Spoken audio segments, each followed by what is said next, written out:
Hello and welcome to ABW Live. Do not adjust your sets. It is me, John. It's not Dani. I'm just like a younger version of him, maybe by 20 years. Apparently, that's what he said. Anyway, we're here to talk about Olympiakos 1, Arsenal 3. Whew, that was difficult. Anyway, this put it mildly. And tonight, I am glad to be joined by Cactus Cash. You all right, Richard? How you doing, mate? Hey John, how's it going, buddy? I'm good. You good? I'm feeling better now. There was moments where I wasn't feeling great tonight, but yeah, after the 90 minutes, it all came good. Just say a quick hello to people in the chat box. We've got Corey, K-Man, Anti-Revive, Supercalifragilistic Expialidocious, Phil Macker, Julian Salmon, Joshua Page, Scarlett Fallon. Who else in here? Renry, Zoidberg, Avon Teddington, Divian, Tubelfell, I don't know how you say that, sorry. Formerly Noser, and Jonas Berg as well. Hello. And anyone else watching who's not popped their head in the chat yet. Right, so let's dive straight into the game because there's quite a few talking points. And last show we didn't get too many listeners' questions, so we're going to try and get some of them in tonight. Lineups, Rich. Probably not really a big surprise for most of the selection. I think it was near enough our strongest lineup. The one question I think myself up on Twitter and quite a few other people had was Willian starting. Did you have any problem with the lineup? Would you have gone with Pepe or Smith Rowe? Obviously wasn't fully fit, so it probably would have been Pepe was the obvious one to swap in for Willian. I agree. That was the only selection that kind of had me queried. I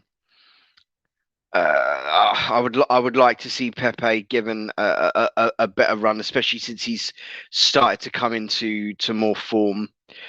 But yeah, that was the only one that kind of scratched my head a little bit. But you know, if we're quote unquote saving him for the North London derby, I'd much rather him play in the North London derby than play tonight. But yeah, it's a tough one. I'm no fan of Willian at all. He has been better of late. Not exactly pulled up trees, but he's been better. But yeah, so as I say, if we're saving Pepe or and that for the North London derby, so be it. I can take my lumps for that one. Yeah, it's difficult because obviously as fans, when the game starts, you're only thinking about that game, or when you see the lineup, you're going, "Oh, why is this player not starting? Why that player not starting?" But as the manager, you got to think about the weekend's game, the follow-up leg in this tie, and the game after that, which I can't remember who it is we're playing now. But you have to kind of balance that. So my hope is at least that because Pepe didn't start this game, means it will start against Spurs. But we'll jump into the game just quickly before we do. There was Eamon Teddington put about 50-50 on Mari missing out. I think that's a fair shout as well because I don't think he's really. Yeah. I don't think he's put a foot wrong, to be fair. But Gabriel hasn't been inside for a while. Actually, thought he was pretty decent tonight and obviously contributed as well. But we'll jump into the game. Started off, I thought we were brilliant. Like, looked comfortable on the ball, loads of possession. Olympiakos weren't troubling us at all, and we had two really good chances where we should have gone ahead. The first one to Ødegaard. Has he got to score that, or is it just a case of at least hit the target? Oh, absolutely. He didn't get his feet sorted. He was too square, and and then when he tried to swing his leg about because he was like stationary, so he didn't set himself. He got too square, and he couldn't get any purchase or precision on the ball. But he's got to do better in there. It was a great pick out from Tierney. It wasn't, sometimes a lot of time players will just swing across it, but that was a pick out. That was meant for him, and he should at least hit the target. At least, yeah, it was poor. Ødegaard had a strange game. He had a strange game for me. In he did some brilliant stuff. He also did some awful stuff as well. Yeah, I think for the whole team, it was a very mixed bag. But yeah, no, I think he'd hit the target. Do you not think?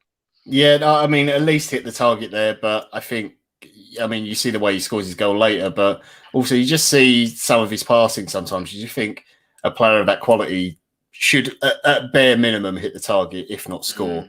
And I think considering the performance their goalkeeper did put in the end, is certainly questionable, and we should have exploited that more. It's a good point you bring up about Tierney, because I thought in the previous game, Tierney didn't look on it, and maybe whether he was tired or mentally tired or something, he kind of, as good as he is, and I love Kieran Tierney, I think he's a fabulous signing, and I'm really pleased we got him.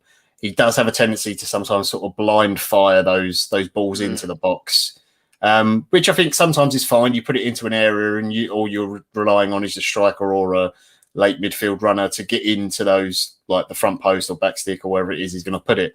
But you really did pick him out tonight, and I thought all round Tierney today, the amount of times he did get past his man, he had the beating of the fullback all day long. Yeah. It was a lot more picking out passes than it was just sort of aimlessly firing them in or just sticking them up to the back post for someone to get. So that was really good. Not that I long for, like, players we don't have anymore, but when some of those crosses were coming in, I was like, could you imagine if we still had Giroud with his near post runs kind of thing? He would be mopping them up all day. But he was much better, Tierney, today. I thought it was a solid game. He had that fullback on toast. Yeah, absolutely.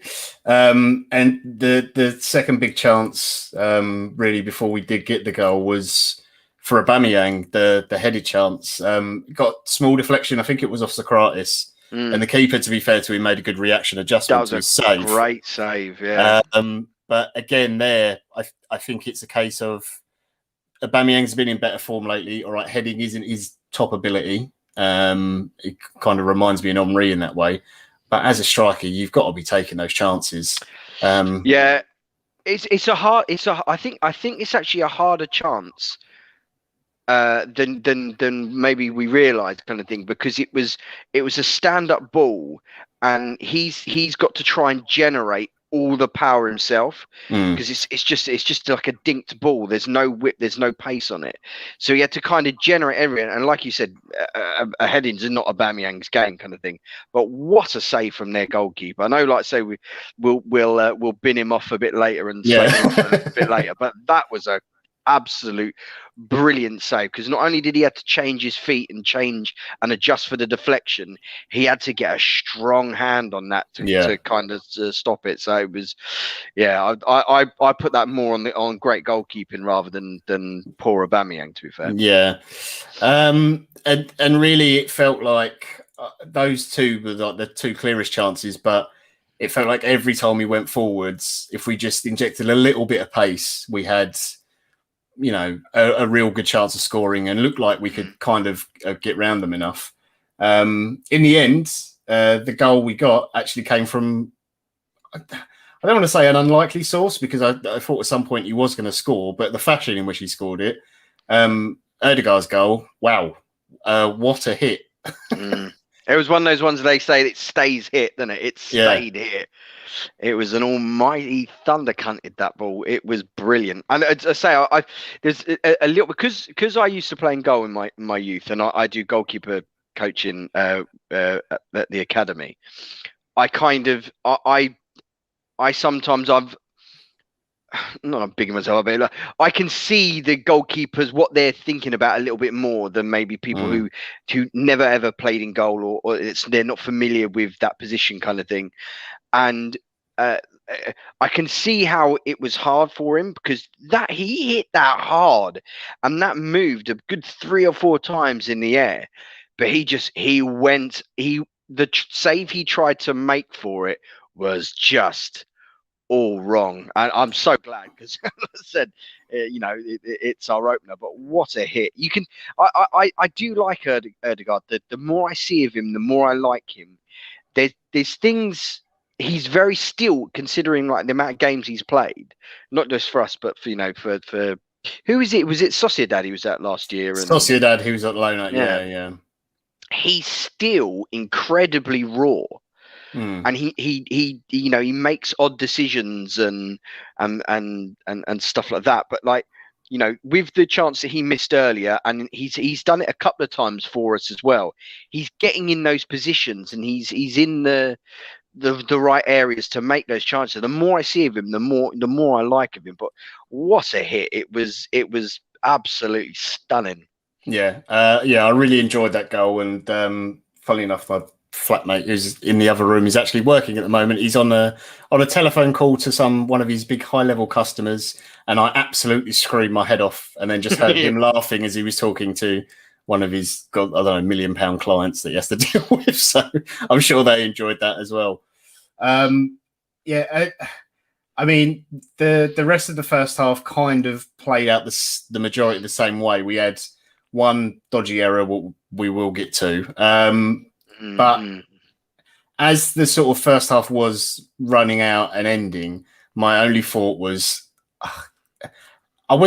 it's weird. It's the first time this season I wasn't nervous. In previous games where we'd had a few chances, hadn't taken them, and they were so sort of like really, really good chances, like Odegaard and Aubameyang both had. If we'd only gone one goal up, I'd be like, oh no, we're going to throw this. This is going to be horrible. But tonight, for whatever reason it was, and for a brief period at least, I was totally wrong.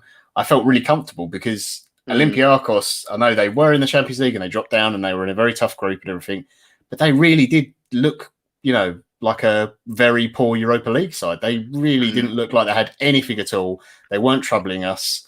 And it was one of two stupid moments in the game, or two particular stupid moments in the game. But in the first half, David Luiz, it's that Sideshow Bob gif, isn't it? With him just on the rakes, just constantly walking into them over and over again.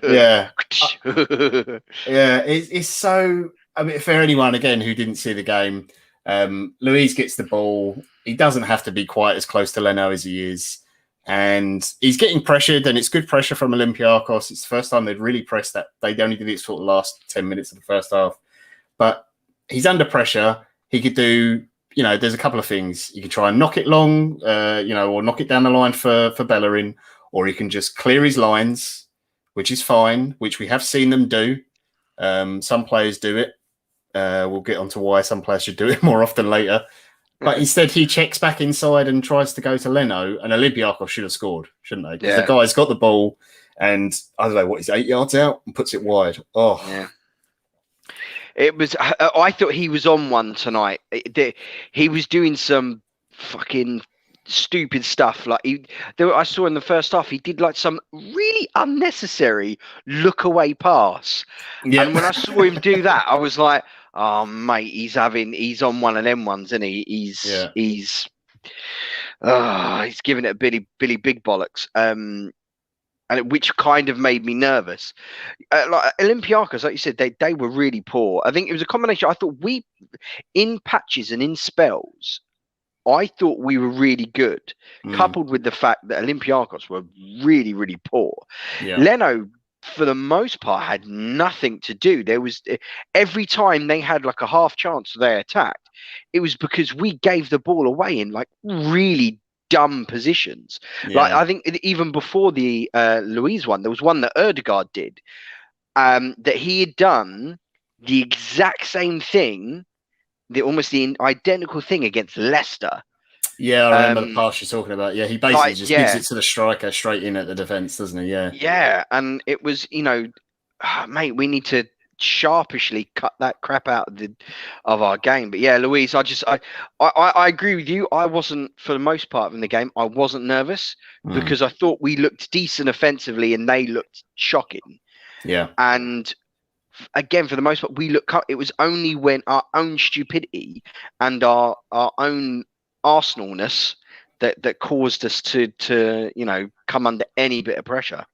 Yeah, it sort of sums up a lot of our season, some of the things that happened tonight, and just in games where we should be comfortably winning, or it's either we haven't taken our chances, but the only way the opposition are going to score is from us making a mistake. And that's what happened basically. We'll jump straight into the second half because there's still a few goals to talk about, and we'll grab some questions from the listeners afterwards. Second half, again, we started. Olympiakos had a lot of the ball, but they weren't doing anything with it. They weren't really pressuring us. I didn't feel like we were going to concede. They weren't creating chances, and we seemed quite content to let them have the ball. We didn't really have a problem with it. I was a little bit disappointed because I thought we were a bit passive, and I just thought, okay, maybe make some substitutions, something like that, freshen things up a little bit, which we did. But the goal they score, I'll start it off because it's. I don't want to cane Xhaka. I think he's a good player, and I think he gets slammed way more than he should. Look, people can moan about Arteta picking him, but at the moment, he is our best fit centre midfielder. I'm not saying he's our best centre midfielder. It's quite clearly Thomas Partey, but that is a player who clearly is not fit yet. And you could see he was fading even before he was subbed. And I actually think that was a sensible substitution. We looked okay in the game, Do we know if it was just a fitness thing? It wasn't like an injury or anything, was it? It was just a save his legs and thing. I think it was more of a fitness thing and just get some more minutes in his legs. Hopefully, if you can play the full 90 against Spurs, that's great. If you can only do 60, 70 minutes, we're a better team with him, for that period of the game. So I think it was a sensible substitution. And you got Ceballos on. He's obviously not the same quality of player. He's okay. I don't think he's anything amazing. I did a poll the other night about Xhaka and Ceballos, and I think Xhaka just came out ahead, but it wasn't much between the two. Lots of people voted for. They were basically about the same quality, just different styles of midfielders. So we make the sub, and actually, despite the fact that Partey went off and he didn't look fit and he was struggling a little bit, I thought, to keep up with play and was getting muscled off the ball, we immediately collapsed. Like, all of a sudden, Olympiakos kind of came into life and they had to up their tempo. That's fair enough. They were always going to have a good spell in the game. But we just sort of lost all our shape. Defensively, before that point, we were really good. We were in nice 2 banks of 4. We were pressing well at the right times. We weren't overexerting ourselves. We weren't leaving gaps. And all of a sudden, little gaps started to appear all over the pitch just from removing one player. The goal they score, Xhaka gets the ball. He's in our half. He's just in their half. There's players all around him, and he plays it backwards. He's under no pressure. He doesn't need to do it. All right, fair enough. We're 1-0 up. We're away. It's a European game. You don't need to go full tilt all the time. A bit annoying because he could have even gone sideways would have been fine. He plays it back. Leno, eventually the ball falls to Leno, and he plays it into Ceballos, who's literally just come on the pitch. He's got, 3 players around him at the time? Yeah. And it's just like I gave Leno a little bit of stick for the goal the other day. Was it the Burnley one? Where the Xhaka made the mistake. And I said, look, it's majority of the issue is on Xhaka. A little bit is to Leno because sometimes you just have to see. You're the goalkeeper. You can see the whole pitch. You can see everything that's in front of you. Sometimes just read the situation, let it go. Leno's just got to go long there, surely. Yeah. At least you say he can't give it to Ceballos there. No, it's a kind of a hospital pass. There was very little we could. Like I think I put a picture in the WhatsApp group of the Xhaka thing against Burnley. I didn't have a problem with Leno at all in that thing because I again, the picture that I put in there with where the space was, Xhaka could have dealt with that very, very easily.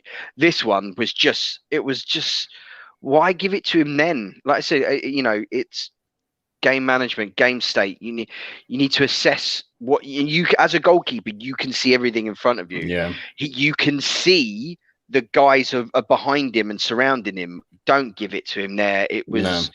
I felt a bit bad. Like say, I felt a bit bad for Ceballos in that thing because there was once it came to him, and especially at the speed it came to him, there was very little he could have really done. He would have had to do something really, really good to wriggle out of those 3 guys. In that instance, he should have just hit it long. Should have just hit it long, got rid of it. And I get why we're not doing that. I know a lot of people are moaning and complaining about the passing out from the back and stuff like that. But the more comfortable we get it, and also the better players we eventually get once we start getting better players playing out from like that, he's going to be better. We're going to get better at it. Obviously, that sounds redundant, kind of thing.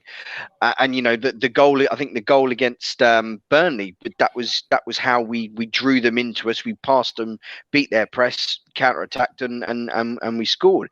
It works. It's just, but you've got to recognise when something's on and when it's not, and it wasn't on. Leno, hang your head in shame for that one, my friend. Yeah, and again, for people who didn't see it, Leno's not even in his box at the time. He's outside of his box. I think there's a pass on to Luiz that's a lot easier, or a lot safer pass anyway. And fair enough, Dani calls for the ball, and his touch isn't the best. But as you say, he's got at least 3 players around him. He's trying to wriggle out that situation. I'd hate to. I'm no professional footballer, obviously, so I wouldn't be calling for the ball there. But he trusts in his ability, and the players trust in each other. And yes, this is the way Arteta has coached them. He's told them, "I want you to keep it on the floor, play out from the back, suck the opposition team in, and then if you get that killer pass that breaks a few lines, you take 3-4 players out of the game." Like you said, it's how we did it against Burnley. The Partey got the ball turned and just played that killer pass and just knocked like 5 players out of defence for Burnley, and Willian could turn with it.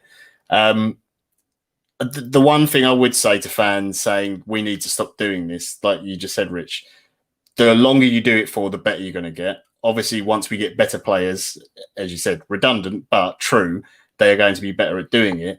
The other thing as well is that I don't think you can put it all on the coach, because there are players in this team and in that defence that if they're under too much pressure, they will just go long.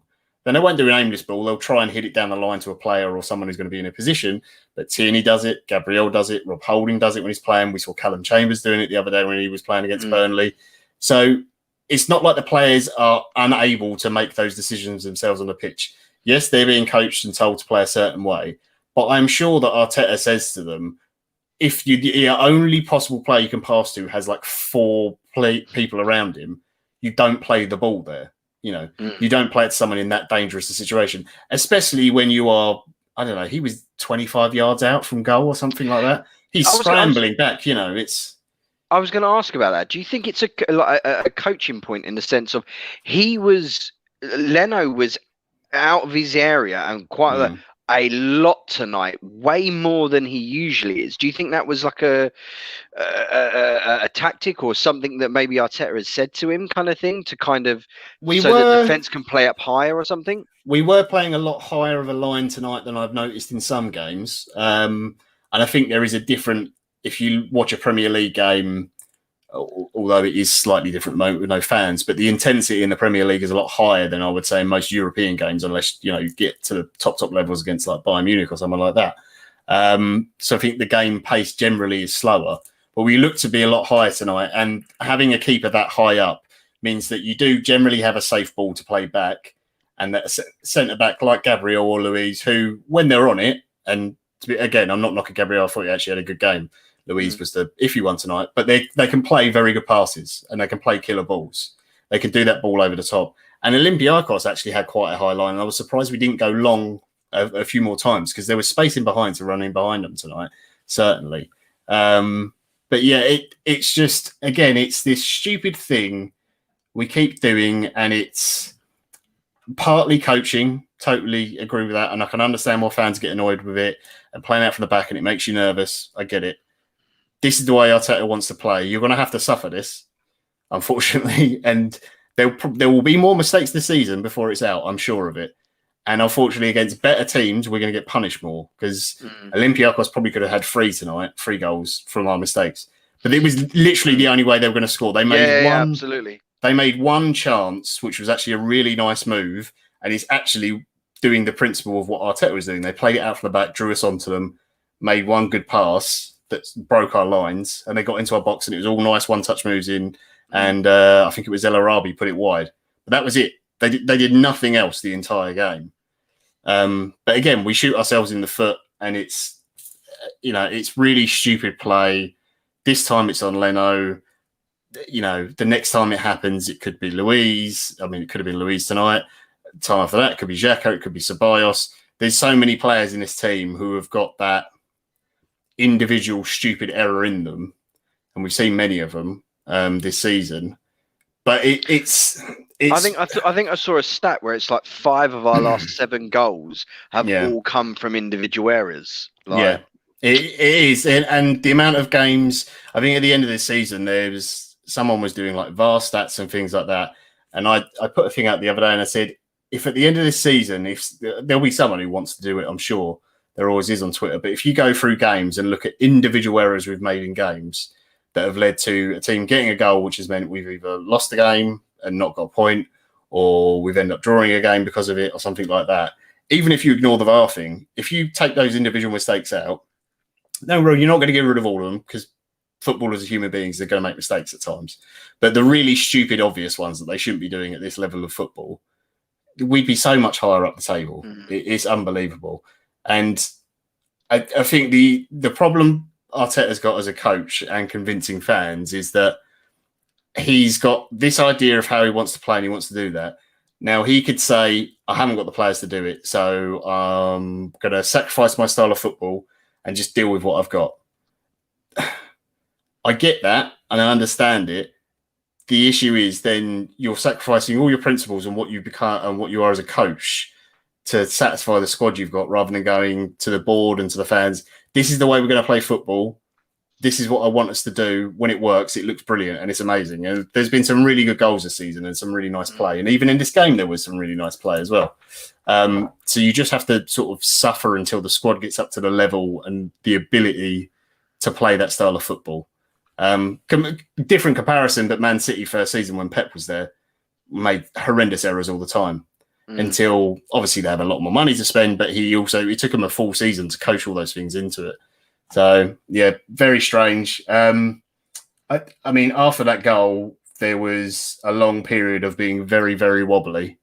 And I'll jump straight ahead to our second goal, because I didn't think after we conceded we were going to score again, I'll be honest, because we'd fallen to bits. Olympiakos got a huge, buzz in the game, like big raise. And I was, up until we scored, the whole time once they equalised, I was like, right, you got to make a change now. You've got to bring on Pepe. Yeah. You got to bring on Smith Rowe or Martin. Just something. You've got to do something with the team because they've clearly lost it. You need that kind of thing. I assume you were the goal really affected us. It really did. We were really, really wobbly. We had no shape, no cohesion. We couldn't keep hold of the ball, and we just silly passes. Like, and I was what minute was the goal? Because I was actually thinking, I was sitting there watching it, and I was like, you need to do something, Mikel. Yeah. So the goal was on 58 minutes. So I thought. Before they scored, I thought, okay, he's going to make a change, maybe 60 minutes. He's already brought Ceballos on. You can have 5 subs in the Europa League now. You've got the North London derby coming up as well. This is enough time. You give players 30 minutes. They can impact the game. They're not knackered. And the ones who are on the bench can maybe start like Pepe or whatever at the weekend. But yeah, he just held on. And honestly, it really reminded me of Wenger, and I was just going, "Oh God, it's the 75 minutes, it's the 75-minute sub thing again."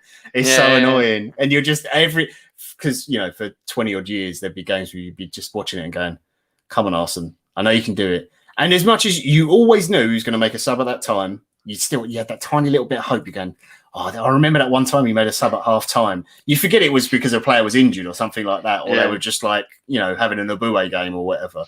You're like, no, he's going to do it. He's going to do it. And he just will not budge from this sort of late substitution thing. It is very strange. And that again, is another reason why I can understand fans are questioning some of his in-game management, certainly. But which is weird, because when he first started with us and we were having the water breaks and that, he was praised for his in-game management. It's so weird how that now it's kind of seems to like they've gone the other way, and his subs and his in-game management seems to have dipped a little bit. Because that's what I said. That's what he was praised for at the beginning of his tenure. Yeah, he's obviously. I think anyone who's intelligent enough can see just from his time at City and the sort of praise he's got from players who played there and from Pep and other people. He's clearly a very good coach. He's very good at coaching players individually and getting more out of them. And I think you've seen that with a lot of Arsenal players this season. But in-game management is still, for me, a question. And it's a fucking hard job to learn on, like especially at a club like Arsenal. I know we were sort of on a downward spiral before he came in, but it's not easy. So I kind of feel like it's a bit of a blessing maybe for him that fans aren't in the stadium or at games and stuff, because we'd be getting some stick. We did get a goal though, and just complete shock for me, because Yeah, as I say, I just thought, oh, this is just one of those games. Olympiakos going to win this. We could have been 3-0 up, home dry. Olympiakos would have gone, right, no, we're done. Ignore it. But it was our Brazilian connection yet again. But this time it was Willian to Gabriel. Wow, what a header. Really, really fucking good header. The proverbial leaping like a salmon. Yeah. It was. I did have a worry when they were like checking with VAR. I was like, "What the hell are they checking this for?" Yeah, it's so unnecessary, kind of thing. But I think it was. I think the check was fairly quick. I think it was. They were just waiting for the guy. Was it Jan Via who was on the floor? I think it was. Yeah, I think it was. I think it was a concussion check in the end rather than a VAR one. But yeah, I was very worried. I was like, "Oh no, don't rule this out," because that just sums up our fucking season of play really well. We only score one goal. We give away a stupid one. Then we score a goal and VAR says no. It was a great header though. It was a great. He leapt really, really well, timed it beautifully, and absolutely directed the header like back across goal. It wasn't like there was nothing fluky or lucky about that. It was a really good bit of skill from Gabriel. Good, decent cross from Willian as well. That's another assist to his name, I guess. Yeah, another assist. Again, he just simple thing. Most footballers you think would be able to do it, but he looks up, sees players in the box, and he puts it in an area and just says, "Go and attack the ball." Sometimes it isn't rocket science. It's still a really good goal, and for me, sometimes I enjoy those goals more because it's just more about sort of power, reading the flight of the ball, and just determination to get there. So we go 2-1 up. I'm a little bit more relaxed. I think, oh, okay, I'll take 2-1. It's fine. It's annoying, but I'll take it. It's 2 away goals. We should be okay. Arteta then makes some subs. Twitter was absolutely screaming at this point because the first player out to warm up was Elneny. And right, so there was 3 subs all came on at the same time. So Pepe comes on for Saka, Elneny for Willian, and Smith Rowe for Odegaard. Now, because Elneny was the first one to warm up, and I saw him warming up, and I just thought, oh, Mikel, no. And again, I'm not knocking Elneny. I think he's a fine player. He's good for the squad. I like having him there. He's a good option. But I just thought, you've got to win the game. He's not going to win the game for you. And everyone on Twitter is saying the same thing. And I could not be more pleased that Elneny has made me look like a complete mug. Along with everyone else. Little did you know, the Egyptian Perlo had another cracker in the bag. He only scores in Europe, and he only scores worldies. What is going on? It's what he does. It was pretty. Like I see him driving forward, and I was like, he's gonna have a crack here. He's gonna have a crack, and no one expected him to do it. The opposition, because they just all backed away, and they left a gaping hole. Because I think he's not known for it. Yes, he scored a worldie against Barcelona, and I can't remember who the other European team it was against. But, he's not known for having a shot. He's not known for being creative. So I think they were covering the other bases. They're covering the runners and not really giving him much mind. But he made them pay for it. He looked at that ball and he said, "Here's a ship. I've been dim Monomek Nerko," and just absolutely twatted it. I loved it. If anyone didn't know, that was I don't speak the language either, but I'm sure it was all praise. Neither do I. I just know the swear words. But just absolutely cracking hit. Different kind of flight to Odegaard's one, but. Again, he hit it and it stayed hit, and the keeper got a hand to it, but just the power he got behind the ball, he's never saving that. And it again had a nice little bit of swerve on it as well, which makes it more difficult. So cracking goal, and you can see how pleased he was, and the team. He was made up for it, wasn't he? Yeah, absolutely made up for it. At that point it was okay. Now I can relax.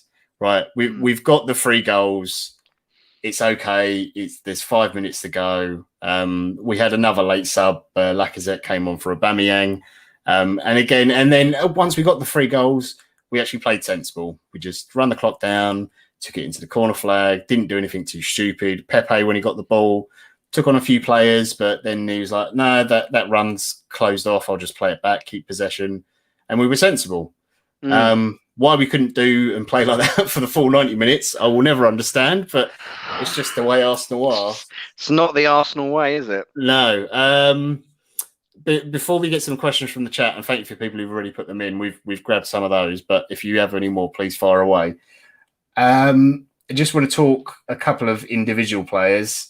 I thought probably our best players on the night were Tierney, again, really good, solid performance. Thought Gabriel was really good tonight, didn't put a foot wrong. Xhaka, despite playing it back for what did eventually lead to the goal, I thought had a solid game. And Bellerin, someone who's got a lot of stick lately, I thought actually was probably one of our best players. He was really solid, wasn't he? I think, again, I've said this before, the big difference between him and Cedric is if you want someone just to play as a right back, traditional right back, Cedric's probably the better option. But if you want someone to do what Mikel asks the fullback sometimes to do, which is come inside and let the winger stay out wide, and Bellerin does it really well. His passing and his movement through into the centre of midfield has been excellent, really good. So, yeah, big praise for Hector tonight because I don't think he put a foot wrong, to be honest. No, I agree. I thought he was decent. Like I said, a lot of nice runs forward. I think he works well with Saka as well. Him and Pepe. I don't think the connection's there. They're just it's oil and water. They don't go together. But he works well with Saka. They link up well. It helps that Saka can also help him defensively when need to as well. Yeah, he's got a good defensive brain on him as well. But yeah, I like I said, I'm not the biggest critic of Bellerin, but I have been in the past criticised him at times, for his technique level and stuff like that. I've long said that he kind of, he burst onto the first team before his technique level had caught up with him, with the level that he was at, just purely because of his pace and because of the injury to Debussy. So I've criticised him in that for the past, but yeah, couldn't fault him tonight. I thought he was very, very good. I completely agree. Yeah, there was a couple of times where he got in really good positions and picked out great passes, and there was one late on actually where I'm not sure, it was just before the Elneny goal where he got in. I think Pepe played him in really nice, and he put the ball perfect, and it literally rolled across the line. It just needed a touch from anyone. Yeah. They pointed out. I think Steve Sidwell was on commentary, and he pointed out that Smith Rowe was there at the back post, but then he checked into the middle. Yeah, and had he stayed where he was like, straight tapping. Yeah, no, it was really good. So yeah, in the end, blushes saved. We won 3-1. It was a game that probably could have finished 6-7-3, if we're honest. But again, all the goals, bar the one chance that Olympiakos did make, which was a very good one. That El Arabi did put wide. We gave them all the chances. So yet again, it is us causing our own issues. We're going to jump into some questions. So we've got first one here from Antu351. So anyone who's not watching live or is only listening to the audio might not understand this, but this is why you should come check out the YouTube. Because he asked, does anyone think John put his head on upside down as he got ready in a rush for the show? I can assure you I have not put my head on upside down, but it's not the first time I've heard that comment. I did shave my head earlier, though, so it's probably why it looks worse than normal, if you say. Are you Benjamin buttoning from Dani? Is that what the... Yeah, I mean, I've been on this podcast so long that all I do now is take fashion tips and style, grooming from Dani. So I've basically got... You and me both. The beard is getting scraggly and long. Yeah, so I'm just, need to fill out a bit more. Sit down a lot more, although I do sit down at the desk a lot of work. So I'm slowly getting there. I'm going to morph into Dani. So eventually he can retire, and then I'll take over being the button monkey. Dani is in the background tonight, by the way. He's pushing all the buttons for us because I'm too stupid to do it. Right, so this counts some real questions. Not that as in a real question, Nancy. 351. Thank you very much for the question. K-Man asks, do we have the right players to play from the back? Should Arteta recognise it's not working and put a new system? So hard to watch at the moment. What do you think, Rich? No, I don't think so. I think like I said, it's game state, it's game management. You play what's in front of you. It's been done. We've done it to great effect. You know, we did it against Leicester, we did it against Burnley, we've done it against in Man City in the FA Cup semi-final. Like, I'm sure there's other times we've done it loads, kind of thing, but they're the main ones that kind of stick out to me, kind of thing. I think didn't we do it against Liverpool in the Charity Shield as well? You know, it does work. It's, you know, because otherwise you're just going to get teams 2 banks of 4 sitting deep on you, and and that's just proved so hard for us to break down. And especially when you've got Aubameyang up top, knocking it long to him to try and fight off, you know, 6'4" defenders, mate, he's going to struggle all the time. So I think it's you know, horses for courses. It's playing what's ahead of you. The more we do it, the better we'll get at it, and the better players we have, players who can play the ball first time with their wrong foot, players who can, you know, accept the ball and turn with it, you know, let the ball roll across their body. It will get there. We'll get better at it. I don't think we should stop doing it, because I think it'd be good to, as long as you don't do it all the time. Like I said, you need to know when to mix it up and when to do it when it's on. Yeah, that's the big thing for me, is knowing when you can play those passes. And again, the obvious thing to say, if you have better players, we'll be better at it. But it's not just that. It's the better players are generally better at reading the game and understanding what moment it is in the game, whether it's near half time, and when to play it safe. And, oh, okay, there's 2 minutes left, I can just knock it long here. I don't have to play the nice, tidy, neat football, you know, that sort of thing. So no, I agree. I think you do have to stick with it, because if you become a club that doesn't have an identity or a way of playing, and you want to be like a top team eventually, I think it's very difficult to do that without an actual certain style, or, you know, the only way you do that is if you've got some like absolute, you know, worldly superstar players like a, you know, Messi or Hazard or something like that, who can carry you through games. And I know we've got Bukayo Saka, but he's still very young and he can't do it all the time. Another one from K-Man. I get the anxiety though. It does fucking. Oh, I get it as well. It sometimes it really does my head in. Really, really does. You know. And sometimes I'm just going, just get rid of it. You know, it's proper Sunday league stuff. Yeah. But yeah, you have to kind of suffer those moments. I mean, we had it under Wenger. Like, some of the best games of football I've seen was when seasons where we weren't really realistically competing. We played some amazing football, but then also you'd get oh, here we go, it's the horseshoe passing, you know, just sort of in midfield. We're just going to pass it around the box for 10 minutes and not do anything with it. And it would be boring, you know, it would be genuinely boring. But it's one of those things that sometimes you have to persevere with to get the right results. Another one from K-Man. Arteta has improved our defence. How much time does he need, to solve our attack? I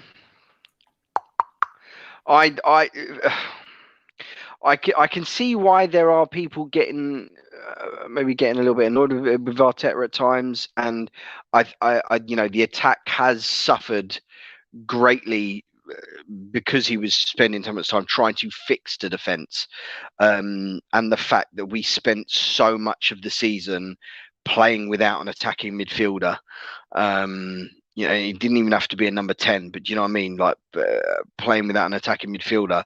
I think it's slowly getting better. You know, it's still not great, but you know, we're starting to see some improvement from Pepe, some improvement from Willian. You know, our Aubameyang, or even if Lacazette is playing up top, they're no longer dropping down and picking the ball up from fucking Leno. Do you know what I mean? So it is getting there. How long would I give? I think next season is the season we need to see real improvement from Arteta's side. You know, I feel sorry for Arteta in the sense of he's had to come in and do so much with so little in such strange times. You know, the big COVID break, playing without fans, which you could probably say has been somewhat of a help, because I think, you know, some of the performances he would have got absolutely slaughtered by the fans in the stadium. You know, the fact that there's been so much upheaval in the squad. You know, in the winter transfer window, he's got rid of so many players. You know, the whole Özil debacle and stuff like that. You know, he's dealt with a hell of a lot for a young manager, kind of thing. And I know people will scream at me and go, "Yeah, but we're fucking 10th," and yeah, it sucks. But it's been such a weird season. Like West Ham are 4th, for crying out loud. Yeah, it's just been apart from Man City, it's just been so topsy turvy. And it's, you know, had we not had that diabolical run of games, you know, it's been so nip and tuck at times, kind of thing. So for me, I don't know about you, John, but for next season, there needs to be significant improvement next season. I don't know. What do you reckon? Yeah, I mean, I think just in terms of actually going to the improving the attack, I think the attack has improved massively as the season's gone on. Because if you look just in the last run of 4 or 5 games, the amount of chances we've created, a manager can only coach so much, and then it's down to the players to take the chances. And we haven't been taking as many as we should. Whether you want to look at XG or just what your eyes tell you just from watching a game. I try not to look at XG too much. Yeah, you can get blinded by stats, but they are there for a reason, and they are used by everyone, whether you like them or not. But I mean, tonight's game is a prime example. There's at least 3 easy goals. You know, we probably should have scored. Odegaard, Aubameyang's one. Maybe I'm a little bit harsh, but I think he's good enough to score that. The ball Bellerin puts across the box, you know, there's a good few chances there that we could have put away. And defensively, we have massively improved. You know, there's a reason why we were, up until a few weeks ago, 2nd in the league defensively. It was only City who were better than us. So I think the improvements are there. You just have to kind of persevere with it. And honestly, if you watch Premier League football at the moment, I'm one of the few people in ABW who likes watching Man City. A lot of people in ABW find them really boring to watch. But if you watch Premier League games, most of the football is dreadful. No one's playing exciting football. It's very sort of just, you know, we're going to kind of get on with it. And I don't know if it's partly the fans not being there and it doesn't amp the players up as much, I think. But yeah, no one seems to be playing particularly exciting football. I just think the players are fucking knackered, to be honest. But next season for me is Arteta's big one. He's got to do something next season. I'm not saying he has to get Champions League football, but much more improved and at least challenging for those top 4 places, I think. Yeah, is the big thing. Right, we'll do a couple more questions and then we will wrap it up. Actually, just quickly on next season, one thing I will say is, and again, I'm not defending Arteta before it even happens, you also do have to take into account that they've had this horrible, weird break, then extended season, then very condensed season, and they've got to play Euros as well. Yeah. So the players are still going to be even more knackered. So, yeah, I don't know how they're going to get through that. Philip McHenry says, is it just me or do we not score many great headers these days? No, it's not just you. We really don't score many great headers.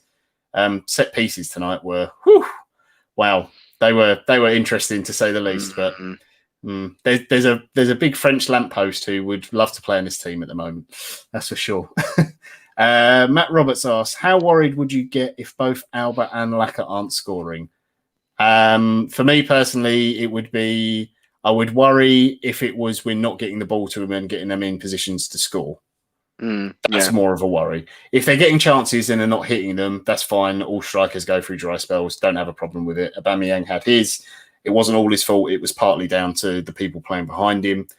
I'm more worried if we don't get them in the positions to score goals. I don't know if you're the same on that one, Rich. No, 100%, mate. I completely agree. I'm like I said a couple of months ago, like I said, prior to, like I say, just after Christmas or where it was, where you had Lacazette playing as a bloody midfielder and stuff like that, and trying to get Aubameyang to do the same, where they're not getting touches in the box, they're not getting chances. That worried me more than what's happening now. Yeah. couple more. Another one from K-Man. Is it time to sit Saka for Pepe or Martinelli? Saka was weird tonight. He was good at the start and won some really good free kicks, and they were obviously targeting him as pretty much every team does at the moment. But he did fade. The problem I've got, right, and I do agree with the sentiments of playing him a lot is a risk because he's so young. And we saw it happen to other young players. And that's not the reason why Jack Wilshere and other players necessarily faded in their careers. They were really unlucky with injuries. But you do risk a player's career if you play them so much so young. You can look at Phil Foden at Man City as a prime example of someone who was clearly brilliant, and probably could have been playing a lot more. But Pep has brought him very, very slowly. The problem with dropping Saka is that he's the kind of player that you kind of almost have to leave him on the pitch a lot of the time, because even if he's not doing something in a game and he's not having his greatest, he could have that moment of magic and just turn it on. It's a really difficult one. It's because he's one of our best players at the minute, which is he's good on one hand, but it's sad that this. How old is he? He's not 19 or whatever. 19, it is. Yeah. 19-year-old kid is our most productive and best player on the pitch. Yeah. I thought he looked knackered.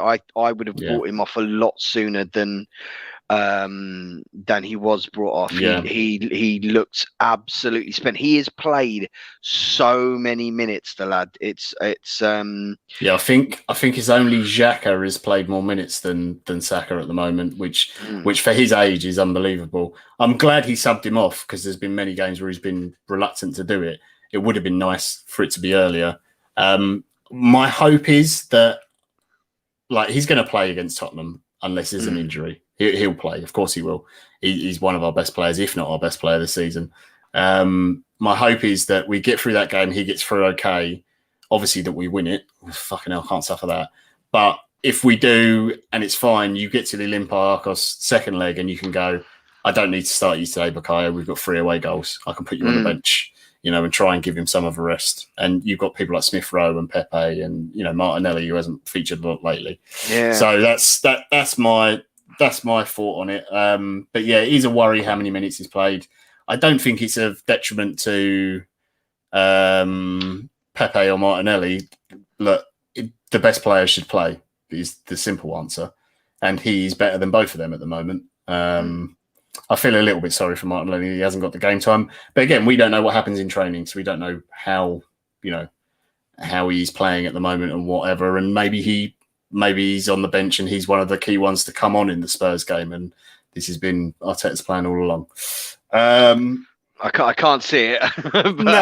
No, I agree. But yeah, we'll see what happens. Right. We've got one more question to do. It's from Superflea, who asks, should Arsenal bring back Maitland-Niles and Willock? Do they have a future? A future to be sold, maybe. I don't know. Willock probably maybe more than Maitland-Niles. Maybe, I guess. I don't know. I mean, I've not really seen what they've been doing too much in the for their respective clubs. I've from what I've gathered, I think Willock has been decent for Newcastle. I have no idea about the Conservative under Sam Allardyce. God knows what he's being taught down there or up there.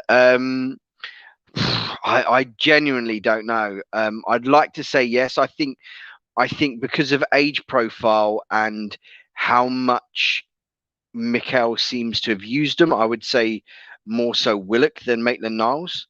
Yeah, I don't know. I just think that not that he had an attitude problem, but the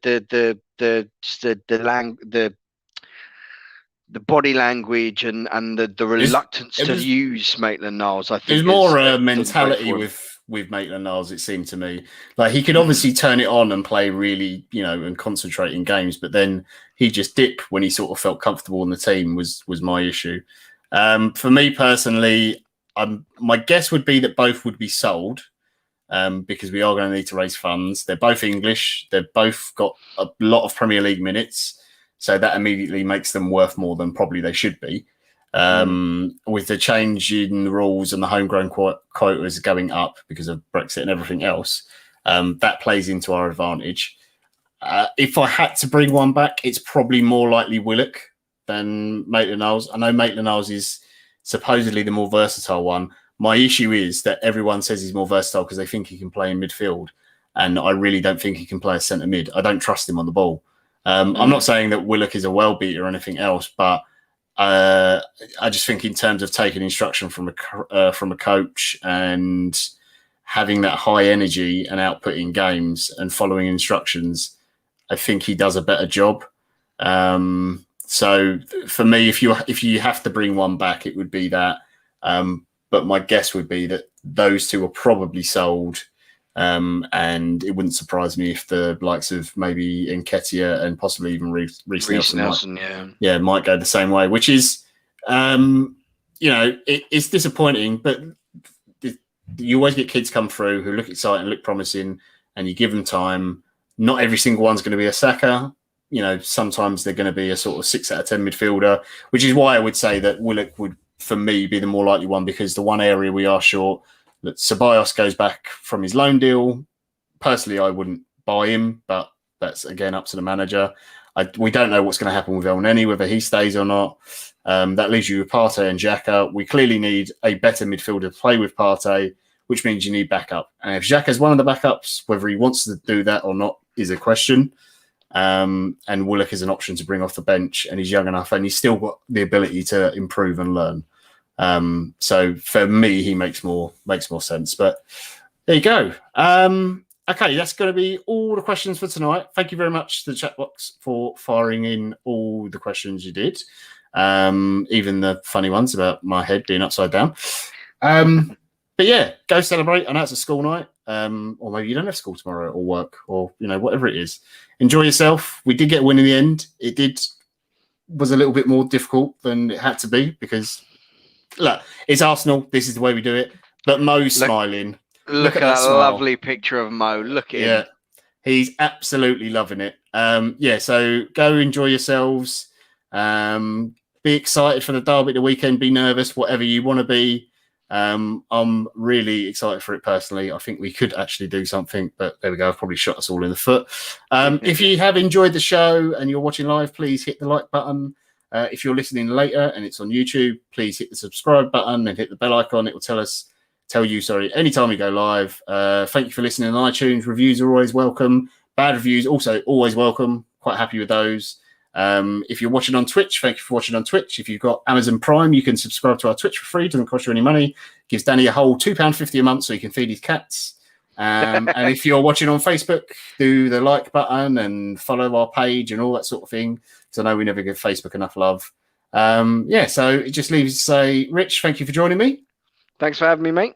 Again, quick plug for the live show. If you aren't watching live, come watch the video because Rich's hoodie tonight has been getting a lot of love. The retro Arsenal hoodie. It's been getting a lot. It's been getting a lot of love in the chat, mate. They're absolutely loving that. They are loving that. Yeah. So thank you everyone for joining us. Thank you, Dani, for pushing the buttons behind the scenes. So I will just say we've been ABW Live, Olympiakos 1, Arsenal 3, up the Gunners, down with that lot on Sunday. Dani, switches yourself.